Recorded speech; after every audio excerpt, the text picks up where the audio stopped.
Being the host of Gone, you are with the guides of nothing ever. Sorry, everything's a little weird today. We are back, pilot episode 9. Mm. Yourself, ExurtBeatz, Blonju, Genesis the God, and our Nice. ghost host, DJ Kaushun. He will be making a return next week. Nice. Ghost host with the most. Last week, we broke down Space Rhyme Continuum. Dope album. And to continue that train before it ends, I want to let everyone know I got some J's. Nah, I got a dope box, a bunch of goodies inside. Let's see, signatures by Genesis the God and Blonju himself. Let's see, we got the Space Rhyme Continuum hard physical copy. Ooh. I got several of those. Yeah, I threw a couple in. Yes. Let's see here. Also got the beautiful Space Rhyme Continuum shirt. Album cover on the front. Track list on the back. Man, can't go wrong with these. Let's see. We got Blonju FO. Nice. 14 tracks on this one. Double dose. And let's see what looks like in here. I don't want to open it because it's all like neatly packaged. Okay, so I really gave you a lot, Norvell, because I know you might run into Kaushun, you might link up with Jerome and shoot a video. So that's the actual exclusive bakery box. So you got one of the 12. You got one of the 12 exclusive bakery boxes. And the card that goes with it was the hand numbered. There's a card in there. There's a coin in there. I believe there's another CD in there as well. Yeah, so you got extra copies of multiple CDs. So it was to give, if you got Kaushun a CD or, nice. Jerome, I really wanted you to next time. I am gonna. He was one of the first people I hit up. Yeah. Also, yeah, you got the white. Nobody got the white one. Oh, this is exclusive. That one's exclusive. Yeah. And we're out of merch. Like I have like 3 extra large shirts left, and that's it. I got no plush. Did you get a plush animal in there? Did I not give you a plush? Is what? There a plush? Did you get a plush animal? Yes, I know I did. Where did it go? Yes, I did see it. You did get a plush. Yes, I did see it. However, it's missing. Did one of the children run off with it? Probably. Jen, I gotta get your address this week. Like I know, I should know it by heart, but I need to send Jen like 10 CDs and a plush animal for my because my does not have a plush, and she needs her daddy's plush animal. Yes. If I'm not mistaken, I think it was a little alien. Yeah, it was an alien. You got an alien? That's funny. I don't know where it's at though. That's all right. That's interesting. You are. What I was pointing out was the Gone shirts. Art by Joe Muffins, by the way. That is some dope art. Yes. My girl Joe Muffins. This is up at the top right-hand corner of your screen or left-hand corner. This is that logo. Trash. Guides of nothing ever. Go grab my coffee. If we probably wouldn't get the audio taken down from copyright, I'd probably have this playing in the background, But what do you mean? What, our album? Yeah, I mean, because you know how when you... Why?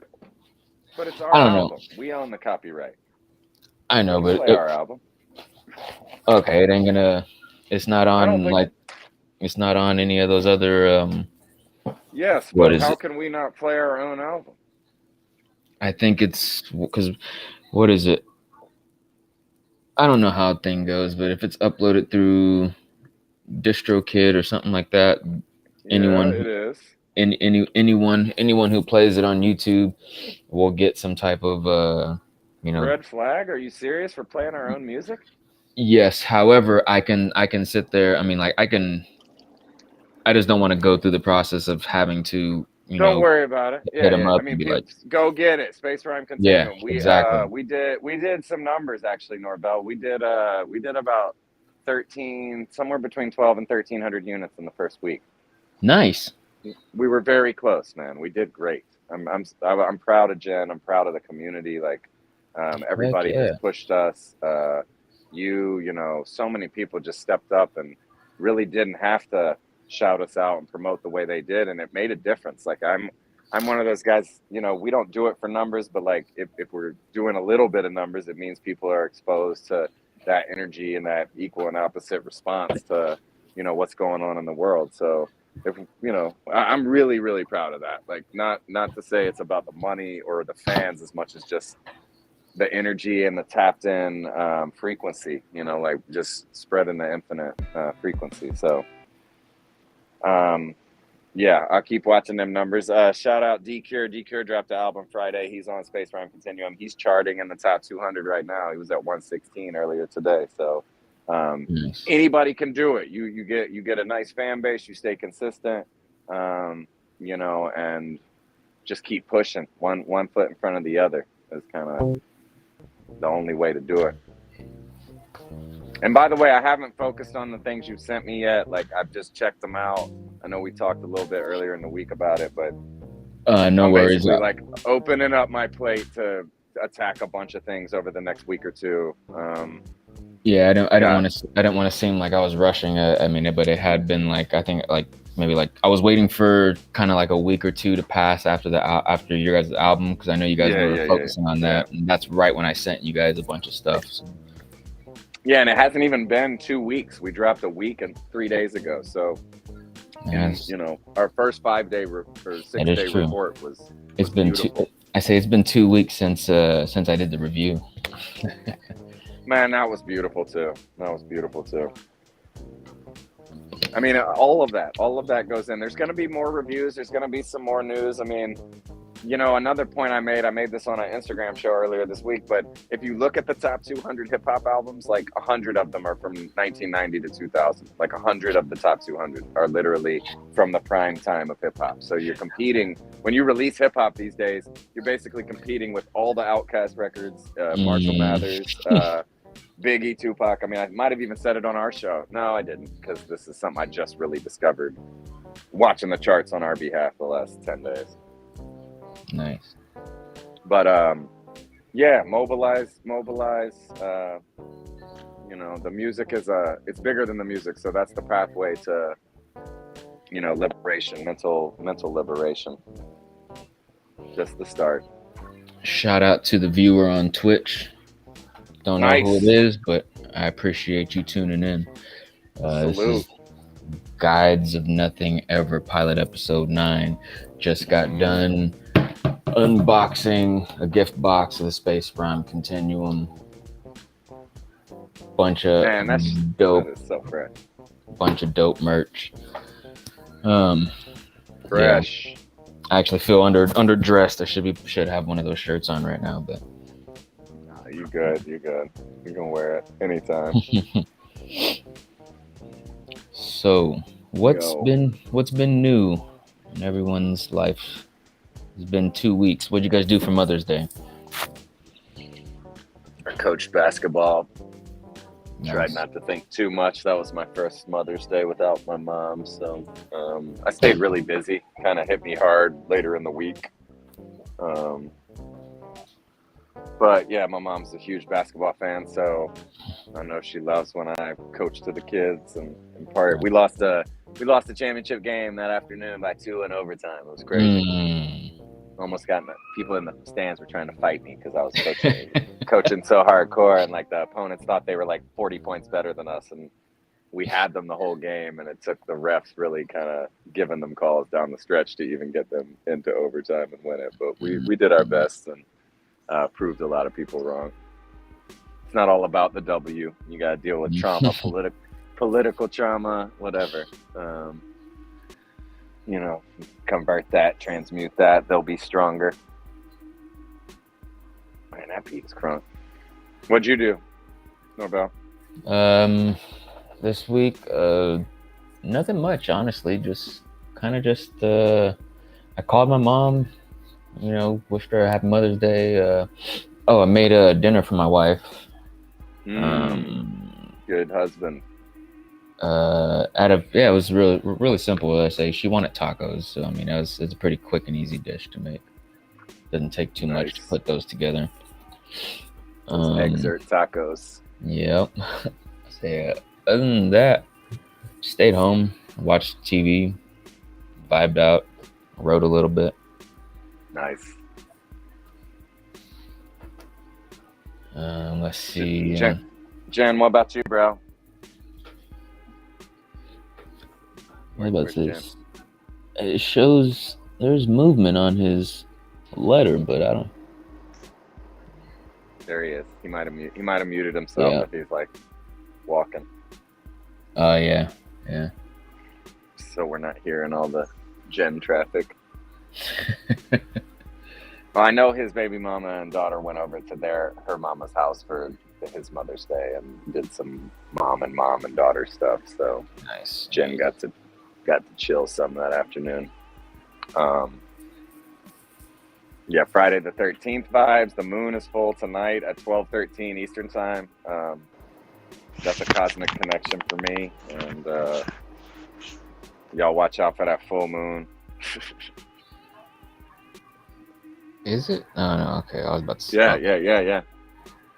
Literally tonight at 12:13 a.m. Monday morning, Sunday night, the moon will be full. Okay. Full moon vibes. Jen, are you here? What's he doing? Right. He's probably away from his phone.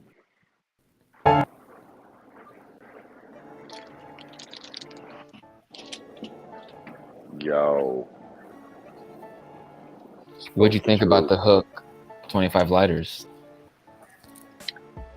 Honestly, I haven't heard that. I listened to your couple things, and I just know that I'm going to love it. So that's why I chose it. For sure. So I trust you on that I'm going to be so inspired by that. I've loaded the 2 out of the 3 that I chose into my notes, so I'll listen to it very soon. I don't know. I've got a lot in my notes and a lot of, I don't know. I'm working on 17 things at once. So I'll let you know, because I'll probably send you a reference verse once I write something to it, and then decide how and where that track's going to go. Because that's like an 8-year-old beat, remember? Yeah. I know how that goes, man. Mm-hmm. I know how that I had goes. a sesh last night. With my bass player, Dave Roth. Shout out Save Roth. Y'all know him on a lot of my Blonju produced projects, but we did like 10 things last night. Like we were working on a song. I got a song with D-Cure and Bison on the Barkeepers beat this week.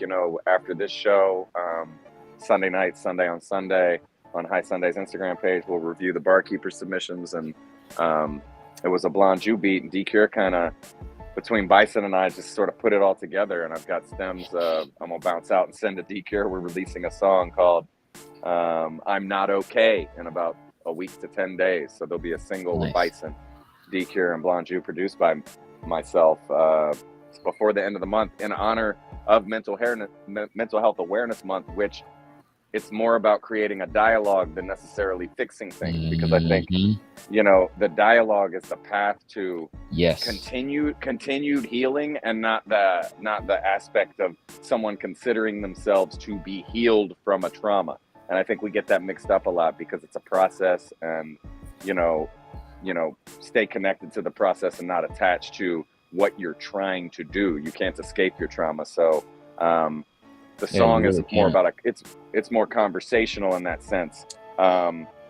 Providing music as the outlet to have the conversation, to exercise some demons, and put it out there. Like, everybody, mentally, this was a tough week for me. I mean, I got to be honest, like, I'm not diagnosed, in any kind of mental health way, but I'm sure I could say I've dealt with depression and, situations that on an empath side too, I can really truly understand and identify with a lot. So I find it necessary to talk about it from where I come from and what I've dealt with and how I've seen it, in hopes that somebody else feels the same way. Like you are important enough to talk about your traumas and to transcend them in a non-dualistic nature. Like, you know, it starts with forgiveness usually of yourself and or someone else for the trauma, and you know, building from there, because it's a process, man. Like forgiveness isn't even like something you give to someone. It's something you collectively, it's an act that you do for yourself and others, you know, non-mutually exclusive. So, you know, it's a process, man. This is a topic that I think can always be discussed, and there's always room to make it less taboo and, you know, kind of fill in the holes in the dialogue. And language, transcending duality, goes back to what we talk about from the beginning of G.O.N.3. So, yeah, I think I say conversation is actually really good. It's because there are a lot of people who experience things and they think that no one else has, so they keep that to themselves. And then we have a bunch of broken people who think they're the only ones who went through it.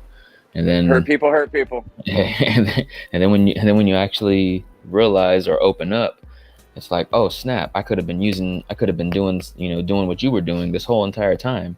Or I could have, taken a little bit of what you were doing and mixed it in to incorporate what I'm doing to, better help, or, maybe I'm doing something wrong, or maybe you're doing something wrong. And, just hearing the other side, or, from another perspective, may open your mind to something.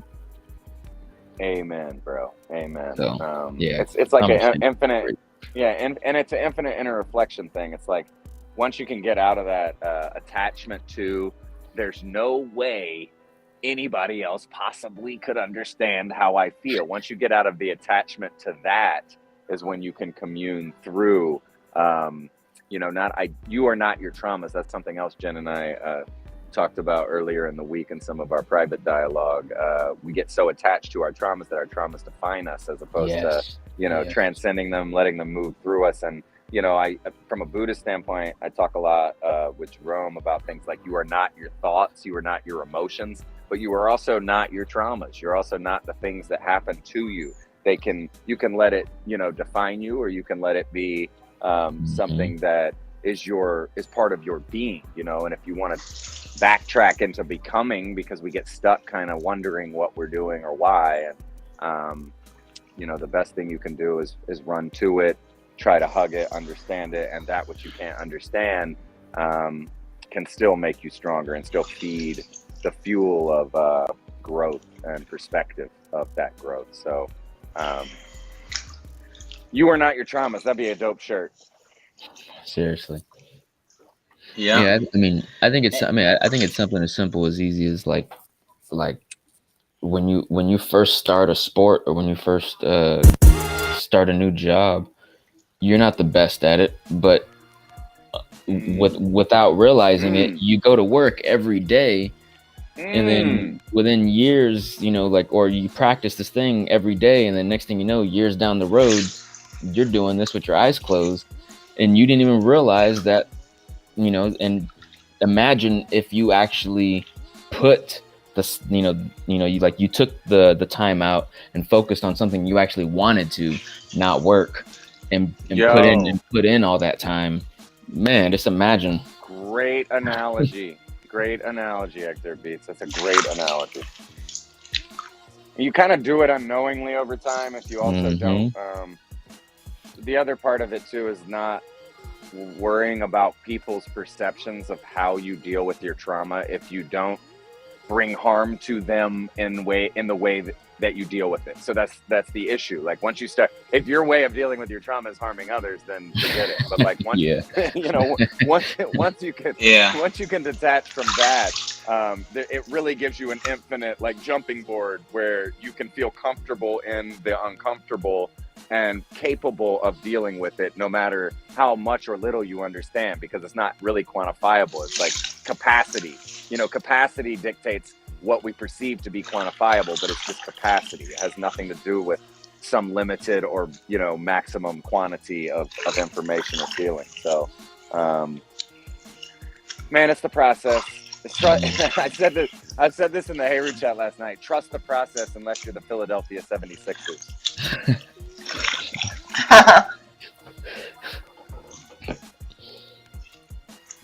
You know how I look at it? I used to say this when I was incarcerated, because people would ask me, like, well, how are you able to not be influenced by your environment? And I was like, and, you know, and like transcend. And I was like, it's not that I'm not influenced by my environment. Like, influence is experience. It's how I react to the influence. So I came up with, like, like the language barrier. I came up with a way to articulate it. It's like, I didn't adapt through adoption. You know what I mean? Like, by adopting the behavior, I didn't adapt by adoption, but I evolved by adapting. You see what I'm saying? Mm-hmm. So you don't actually evolve. You don't necessarily evolve if you're adopting the behaviors, and that's how you adapt. It's like, you can adapt to your trauma. You can go to work every day and you can adapt to the tediousness or the monotony of work, and then you can hate it because you've adopted a specific behavior, like the behavior of other people that also hate their jobs.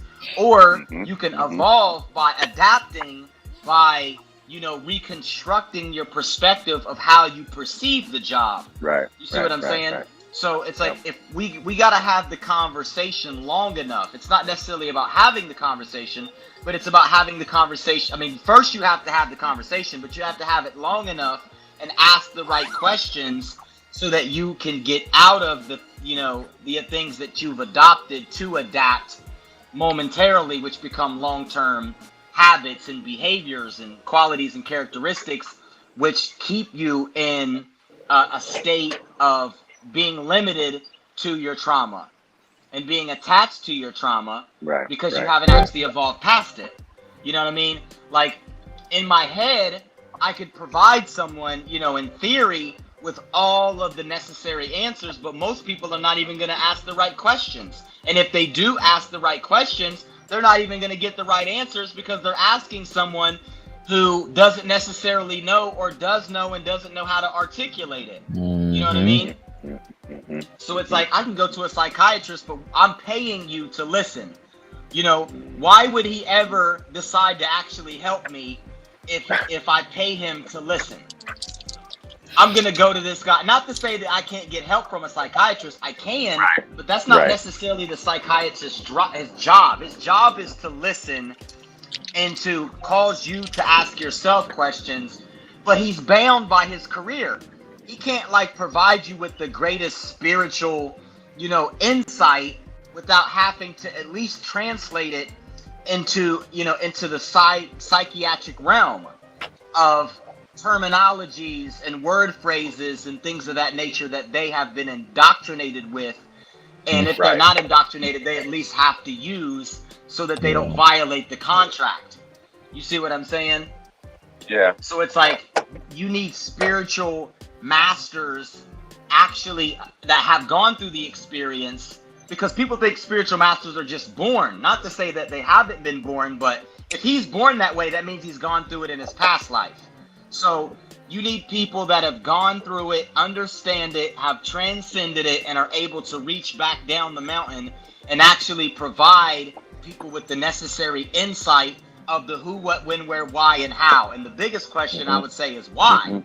You know what I mean? I could tell you how something is happening before I could tell you why it's happening. So, and that's like the deepest question. And honestly, that's the question I've always asked myself, is why. And that's why, for the most part, I know why. Because I've asked that question my whole life. And, you know, ask and you shall receive. You know, knock and the door shall be open. You know, that whole concept. Seek and you shall find. You know what I mean? If you're seeking for the how, you might get the how if you seek earnestly enough. But, you know, we should also be asking why. And most people, religionistically, they've been trained to think that the why is impossible to fathom. Like only God can know that, and that's not the case. Or that it's already been entirely solved. Give us exactly. Yes. Give us and explaining everything away. Give us. It's so hard to encapsulate why with words. Like when somebody asks me why, and I feel like I've understood the why, but I don't need to know why. Do you know what I mean? Like once you ask why so many times, and you're given, let's say, a relative infinite answer, you realize that why wasn't even important in the first place, because it's about being, and it is, you know what I'm saying? Like it is, it is and is not all at the same time. Language then transcends itself, and you get back closer to the gut feeling where you're not worried about. But you won't know that until you actually ask, though. Like you won't know that until you actually ask why, and then get the answer, and then you're saying, oh, well, why is because I exist. But what is existence? Well, this is what existence is. Well, why is existence this? Well, because A, B, and C. You can simplify infinity and circumscribe it finitely in terms and phrases that people can comprehend on any level, really, if they're willing and able to receive and follow the proper instruction. And it's, they've been saying why. They've been saying why for as long as things have existed, Correct. So it's like in my head I have a blueprint. That's the irony. of questions and answers that I could have with the person, but not only do we have to have the conversation, we have to get really in depth, and you have to be open-minded. You can't just be limited to your traumas and limited to your cerebral programming and limited to the influences that you've received in society and in your culture and as a race and, as a people on a particular, state, city, or a city, state, continent, etc. Like you have to kind of allow your mind to transcend those barriers and say, do I really want to know these things, or am I just asking to validate and or invalidate the program that I've already accepted up until this point?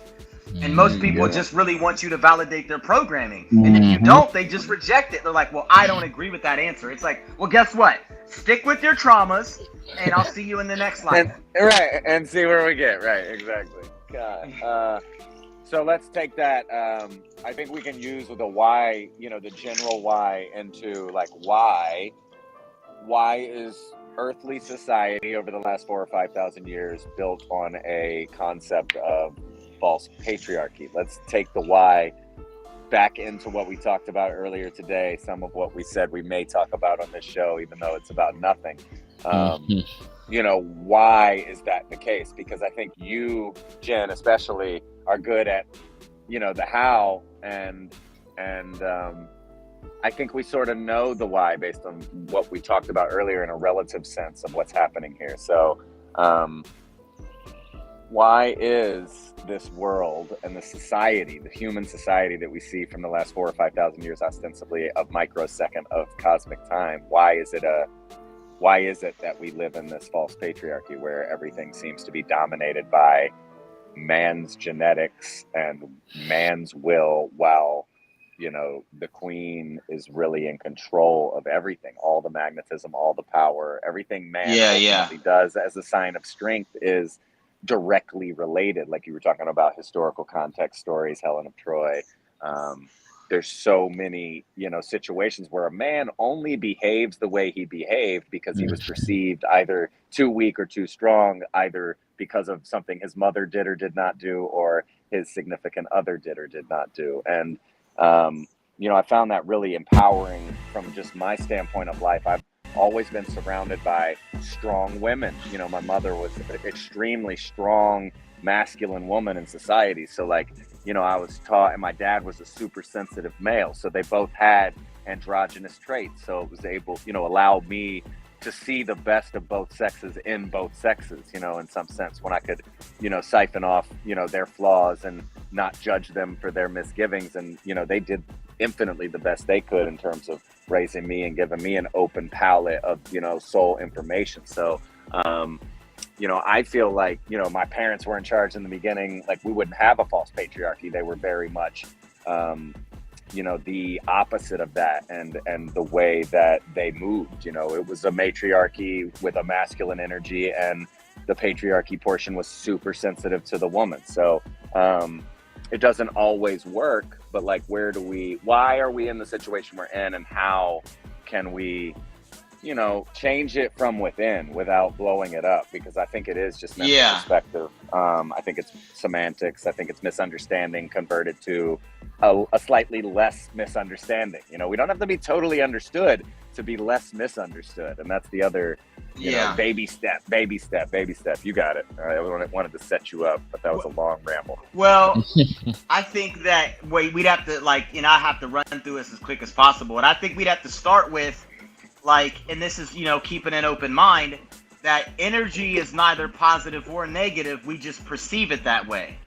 You know what I mean? Like, energy simply is, and it can be polarized depending on where you're at, your locality in the universe. It can be polarized in a specific way to where we will, what's the word I'm looking for? We will designate it as masculine or feminine, positive or negative, when really everything is androgynous. So yes, the polarities are real in a relativistic, finite sense, where it's like you might display more of this polarity of this androgynous energy. The energy itself is androgynous, but you may be polarized in a specific way so that you can cultivate a specific facet of that energy, because it's all about balance and equilibrium in the end. That's why life is infinite, and life is always asymmetrically leaning towards symmetry, but never actually achieving it.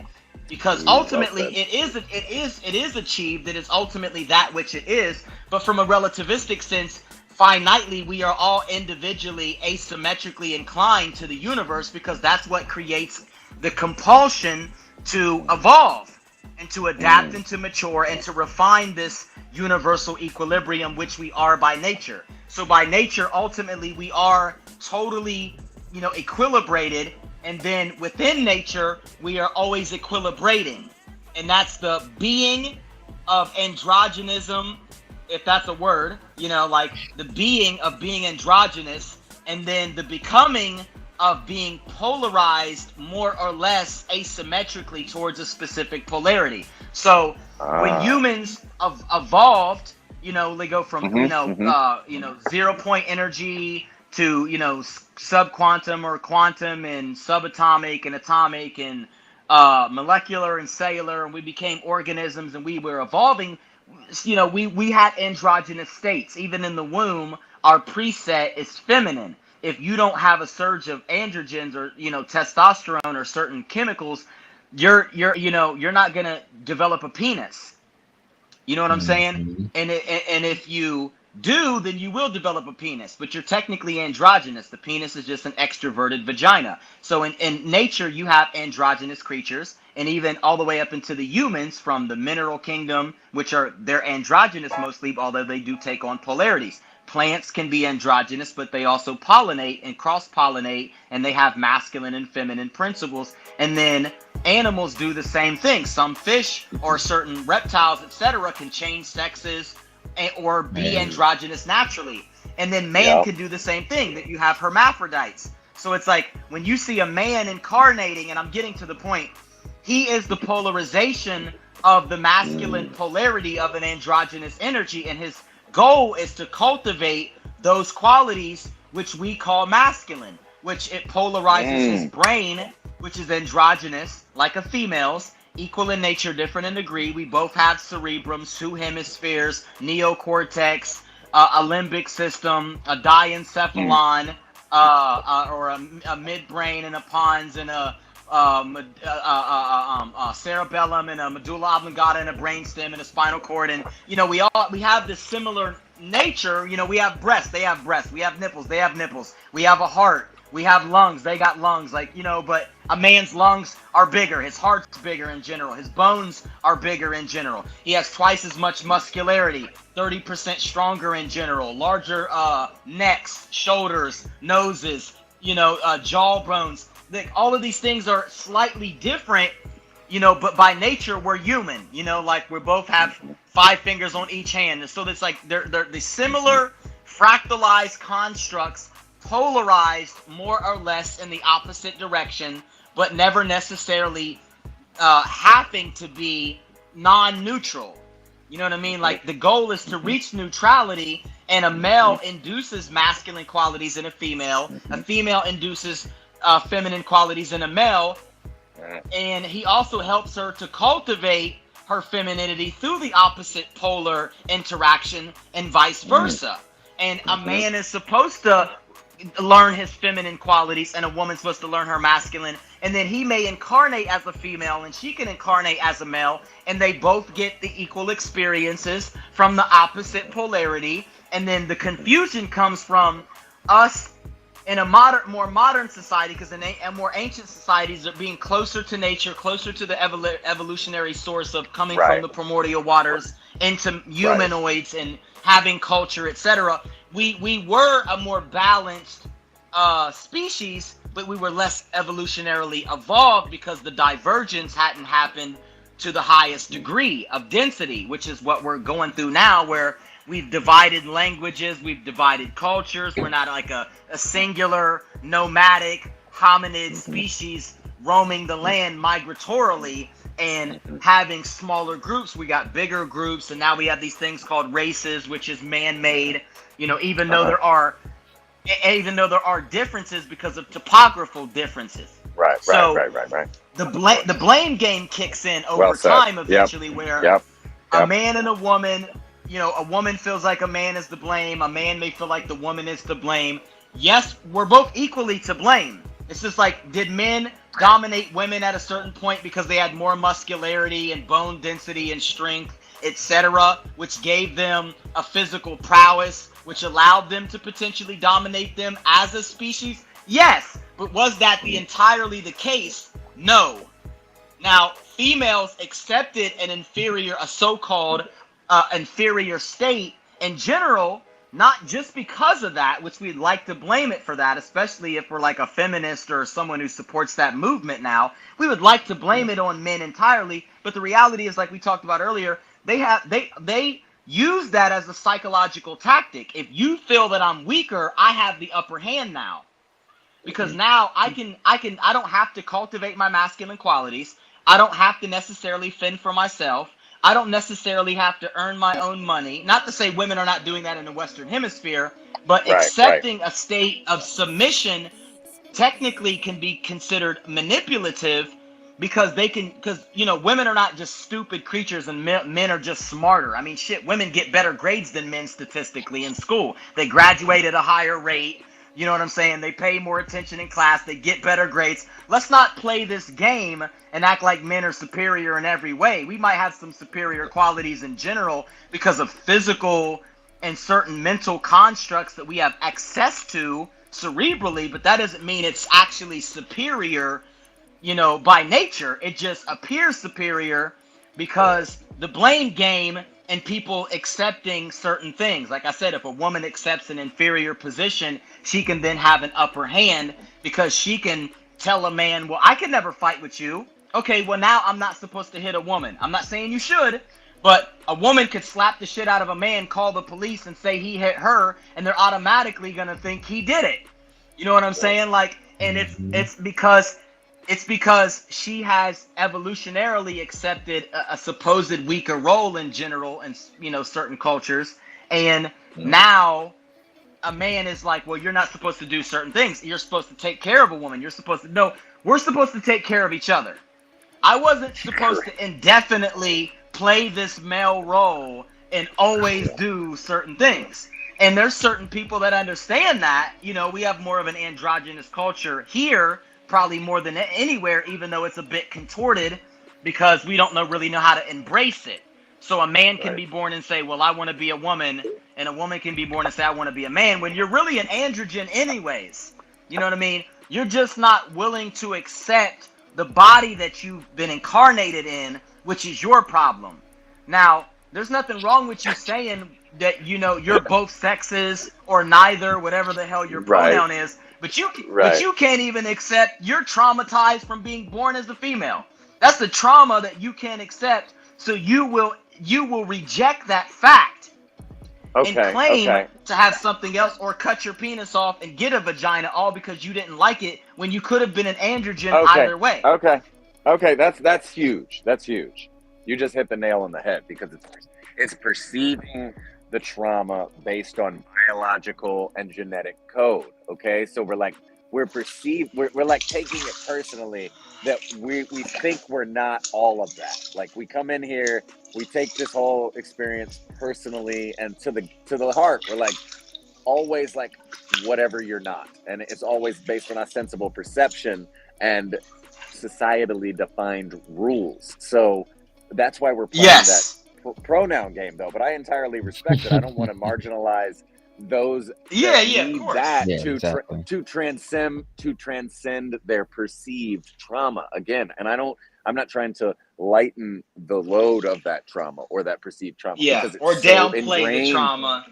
Right, and it's so ingrained now, biologically, genetically, now culturally, now societally, and then it's all the way in your physiology. It's in everything you do, because we have to speak about it, like we talked about earlier. Just having the conversation to take some of that power away, so you can then identify as all and none, and basically we're experiencing that limited perception so that we can value the infinite, value 0 to 1. Yes, it's exactly. Like, that's the point of it. But how can we keep it in perspective and then not fall right back into the five senses, visceral bodily experience? We've got to continue with the dialogue. What you got, ExurtBeatz? You got something? Oh, no. I'm trying to get some food. That's it. I'm listening. Nice. I like that. You said that.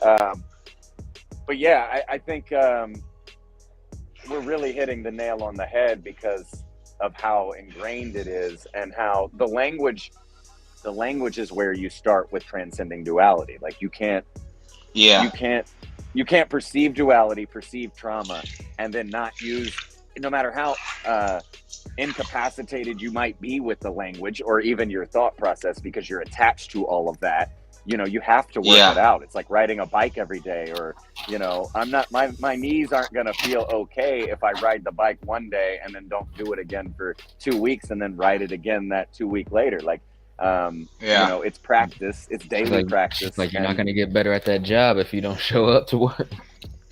I mean, it's daily practice. It's mental practice. Most of it is not tangible. Most of it is perception, retraining, perception of language, perception of who you really are. Like, and everybody wants to say, I'm this, I'm not that. I know myself. I understand. Like, and I'm not going to even say I know myself, because I know nothing. I'm going to say I know I'm everything and nothing to some degree, whether my capacity to understand can experience it all or not. Like, it's not really my experience, or how I perceive it isn't relative to what I feel to be in the gut, ultimately happening. So, it's a process. I think it's a complicated situation.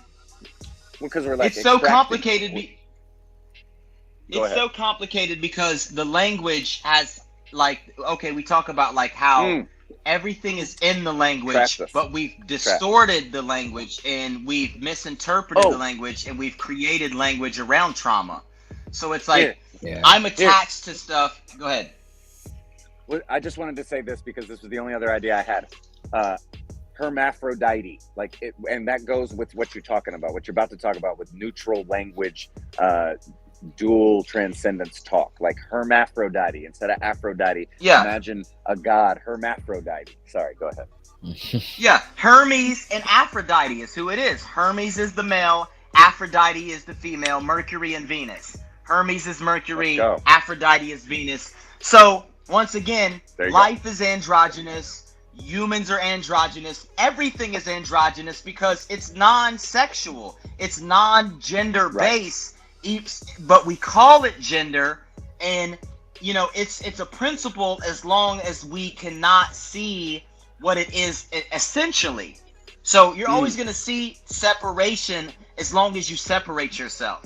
So if I'm born as a male and I want to be a female, it doesn't matter why, because that's a whole nother complicated situation. It may be because my mother ate certain foods which polarized my androgens and made them decreased my androgens, and I had elevated estrogen in the womb, and my brain was shaped more like a female's, but I came out like a male. And then they thought, because I acted feminine, that I was gay, because they attributed a sexual quality to cerebral qualities, which may or may not have been because of natural genetics. It could have just been them tampering with foods and beverages and smoking weed that had pesticides on it or something along those lines. And then, so now it creates all this confusion to where the person doesn't even know. They're just like, yo, I feel like a female in a male's body.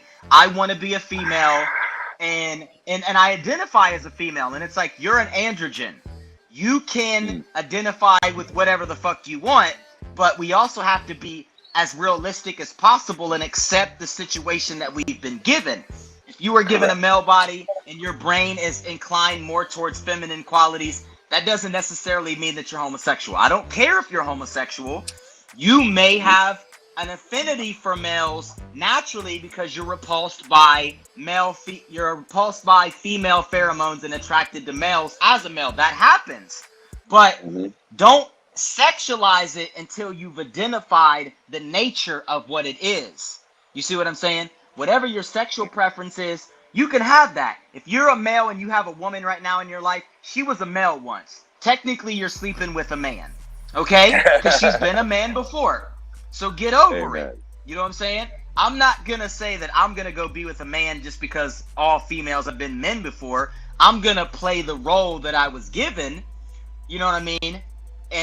But that doesn't mean that I'm gonna knock you if you play the opposite role. But it has nothing to do with that. It has nothing to do with sexuality. It has to do with being an androgen and knowing that you are essentially all things at once and no things. You are the God that you seek, and the things that you experience are just limited, fractalized versions of yourself that you're misidentifying with in a limited scope, like you said, like an infinitesimal moment that you're infinitely identifying with in the moment.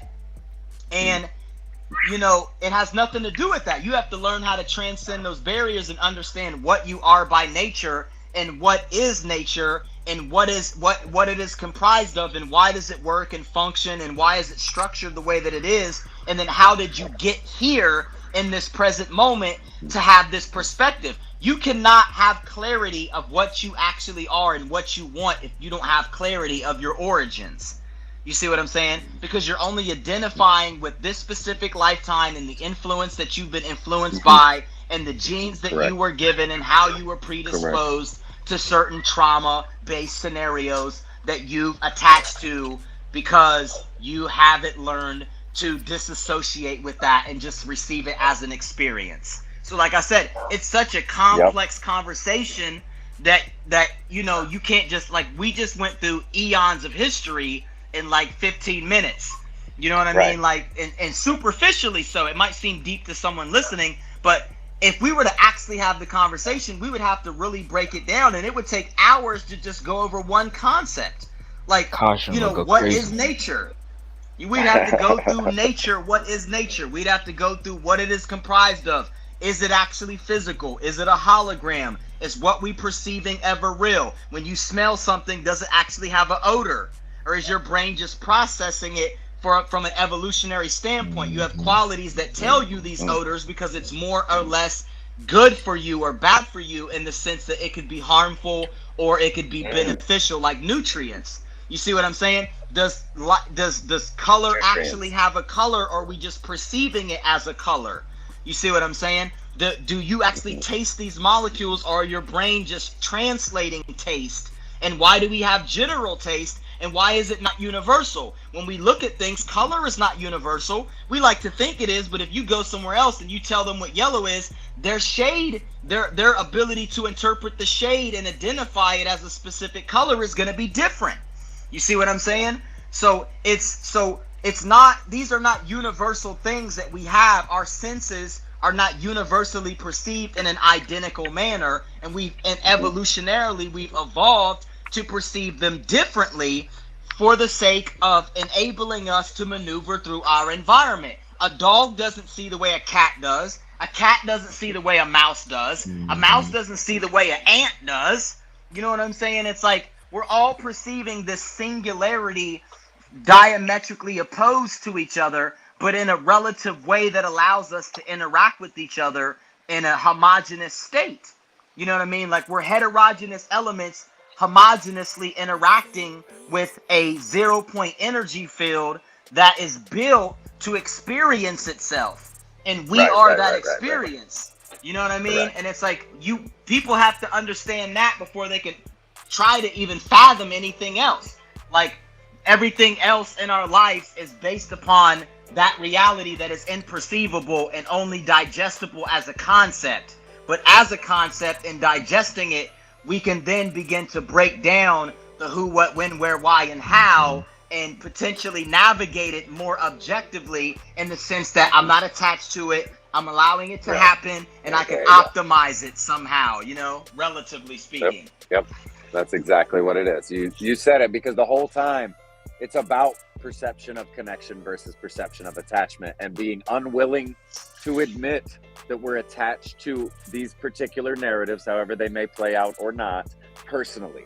And we always say, you know, 99.9% of shit is not personal, but we take it all so personally. We take all the experiences so personal, and it goes back to that no one could ever feel how I feel shit.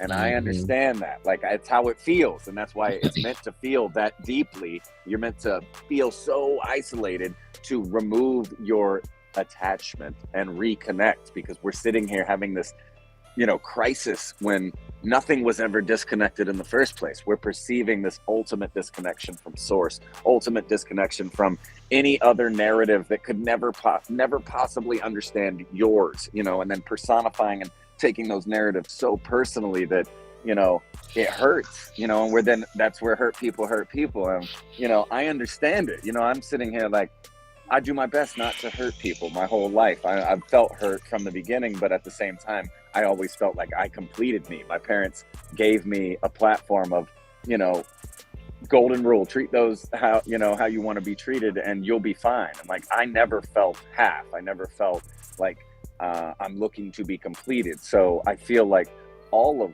the world and none of the world both completes itself and is already complete at the same time. So, you know, the worst things that happen and the biggest atrocities and, you know, everything we're dealing with, the weight of every day and, you know, the most heinous acts. I mean, it's constant. You know, we have to tune into that. That is not, no matter how illusionary it may be, that is where we can truly remove the attachment to this life and the attachment to one narrative or another, and empathize and understand the why. And that goes back to the question, like, why is this shit happening? And it's like, oh, we know why. We just don't really want to ask the question truthfully and honestly. And we don't want to confront what the conversation may be or where it may lead, because it's scary and everything is based on fear. They put so much fear into every narrative that you may or may not choose that, you know, you'd rather be comfy, you know, pretending to know or pretending to run from that potential trauma than having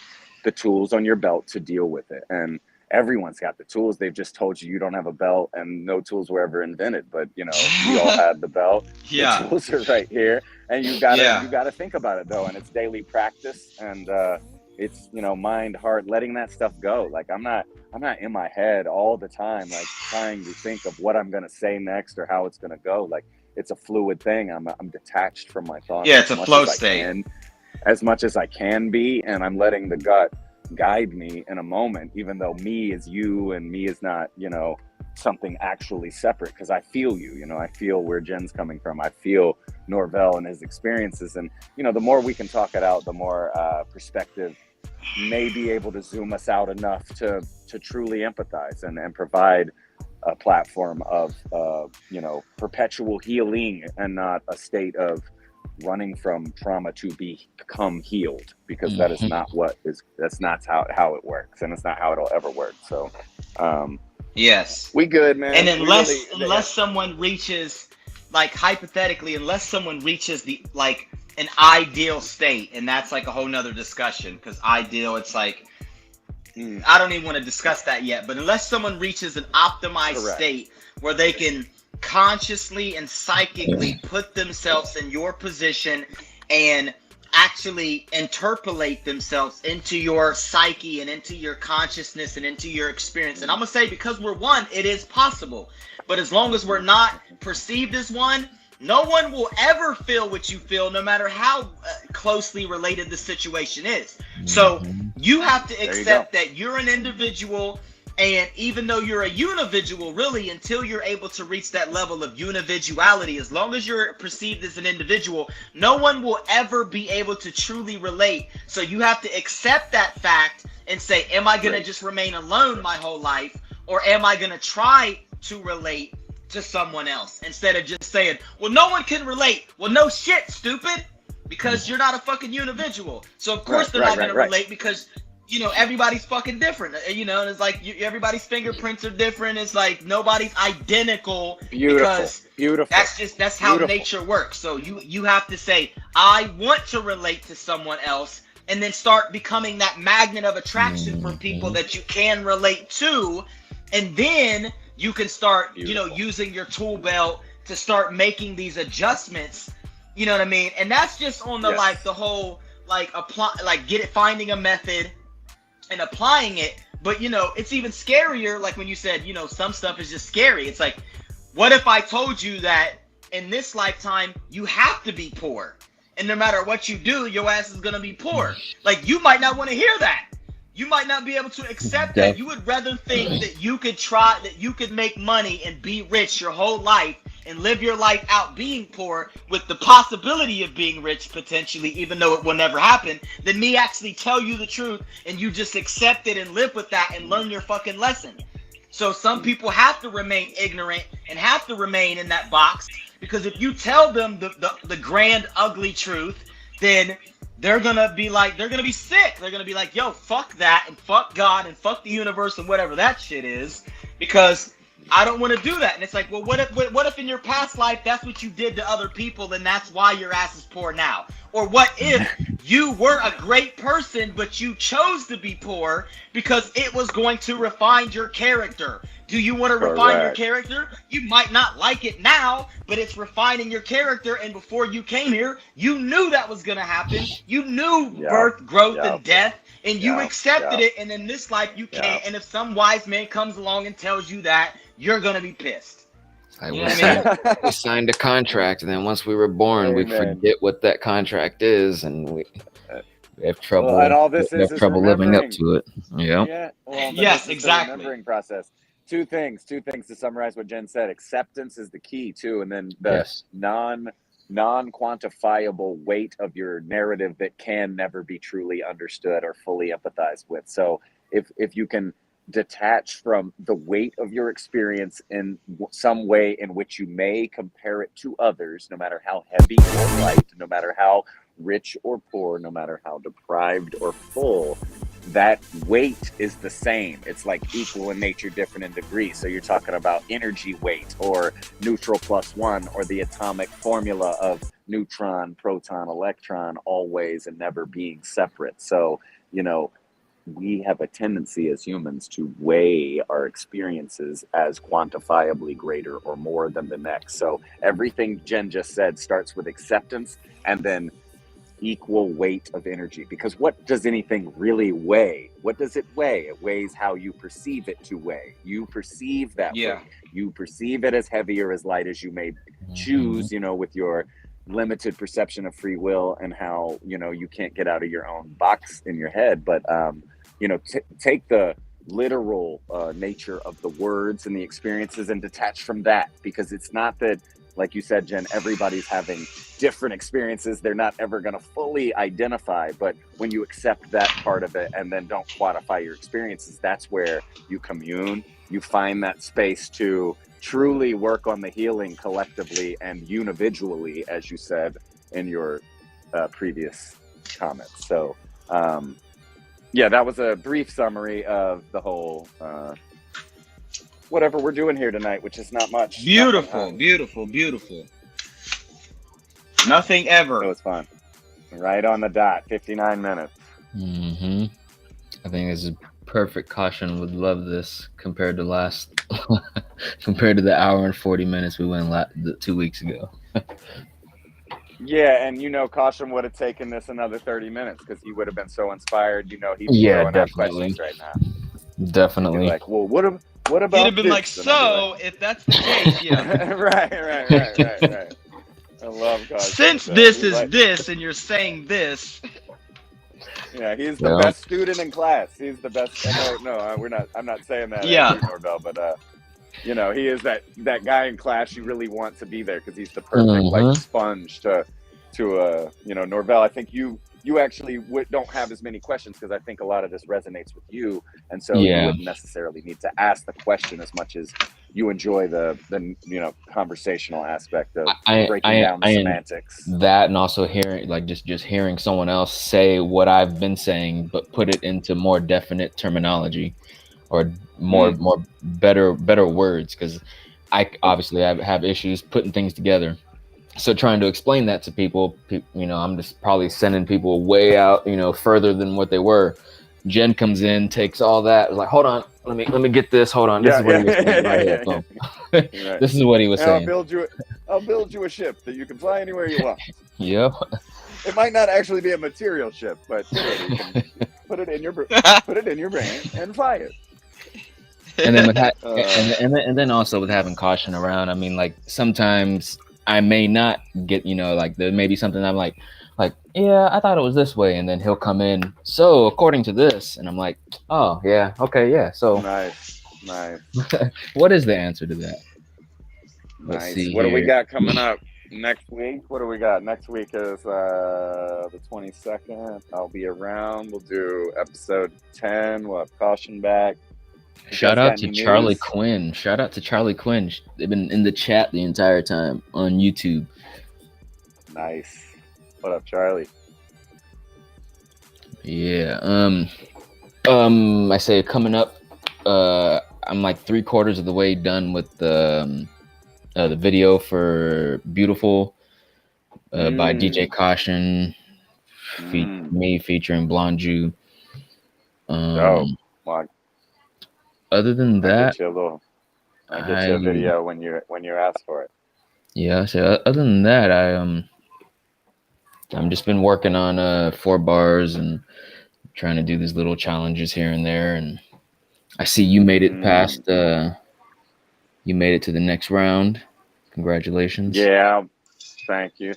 Catch me on Dominion Ciphers this week. I'll have an acapella entry.